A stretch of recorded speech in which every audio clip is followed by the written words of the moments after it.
चलो देखो question number first में दे रखा है प्रश्नावली 1.2 का नीचे दिए गए कथन सत्य है या असत्य कारण के साथ अपने उत्तर की दीजिए। ठीक है, जिसमें अपन को पहला दे रखा है प्रत्येक परिमेय संख्या एक वास्तविक संख्या होती है। क्या प्रत्येक परिमेय संख्या एक वास्तविक संख्या होती है? परिमेय संख्या क्या होती है जिन्हें अपन पी बटे क्यू के रूप में लिख सकते हैं, और अपन ने वास्तविक संख्या की परिभाषा ये लिखी थी जो कि परिमेय और अपरिमेय संख्याओं से बनी होती है। तो ये क्या है? सत्य है, सत्य है। ठीक है, क्योंकि अपन जानते हैं वास्तविक संख्या की परिभाषा क्या होती है, जिन्हें अपन संख्या रेखा पर व्यक्त कर सकते हैं, या फिर मैंने एक और परिभाषा बताई थी, वह संख्याएं जो परिमेय और अपरिमेय संख्याओं से मिलकर बनी होती है, क्या कहलाती है? वास्तविक संख्याएं। ठीक है, देखो दूसरा इसमें क्या हो गया? सत्य है, ये तो अपन को कथन सत्य दे रखा है।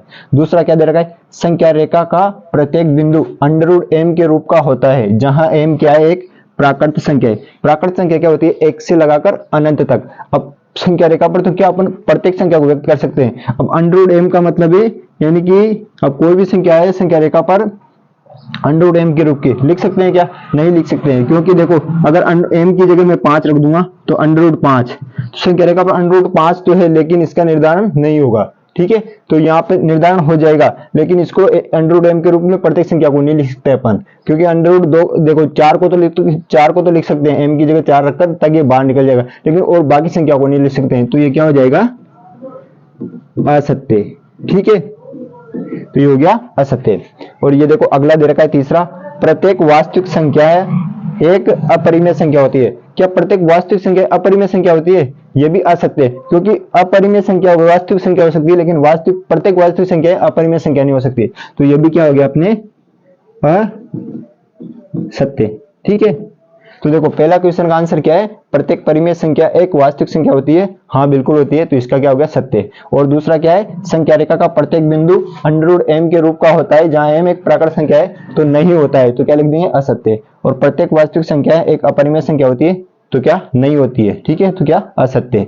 तो चलिए अब हम क्वेश्चन नंबर 2 करते हैं। देखो क्वेश्चन नंबर 2 हमें दे रखा है, क्या सभी धनात्मक पूर्णांकों के वर्गमूल अपरिमेय होते हैं? यदि नहीं तो एक ऐसी संख्या के वर्गमूल का उदाहरण दीजिए जो परिमेय संख्या है।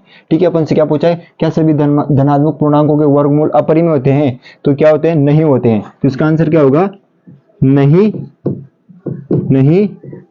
ठीक है, तो देखो यहां से क्या पूछा अपन? तो सभी, तो लिख देंगे अपन आंसर सभी धनात्मक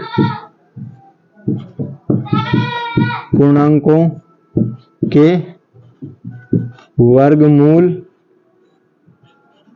अपरिमेय नहीं होते हैं। ठीक है, नहीं होते हैं। कारण क्या हो जाएगा? कारण चलो एक उदाहरण ले लेते हैं। देखो माना कि 3 9 1 क्या है? धनात्मक पूर्णांक। ठीक है, 9 एक प्लस में संख्या ले लिया अपन ने 9, जो क्या है? धनात्मक पूर्णांक है। अब इसका वर्गमूल क्या होगा? इसका वर्गमूल, 9 का वर्गमूल निकालेंगे तो क्या हो जाएगा? 3, यानी कि सीधा सीधा वर्गमूल मतलब √, 9 का √ क्या हो जाएगा?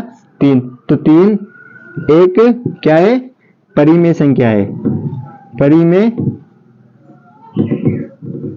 संख्या है। परिमेय संख्या क्यों है? क्योंकि 3 को 3/1 लिख सकते हैं।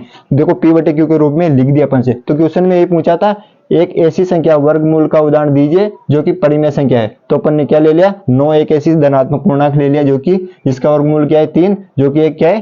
परिमेय संख्या है। ठीक है, तो चलिए अपने दूसरा क्वेश्चन हो जाता है। तो चलो हम क्वेश्चन नंबर 3 करते हैं।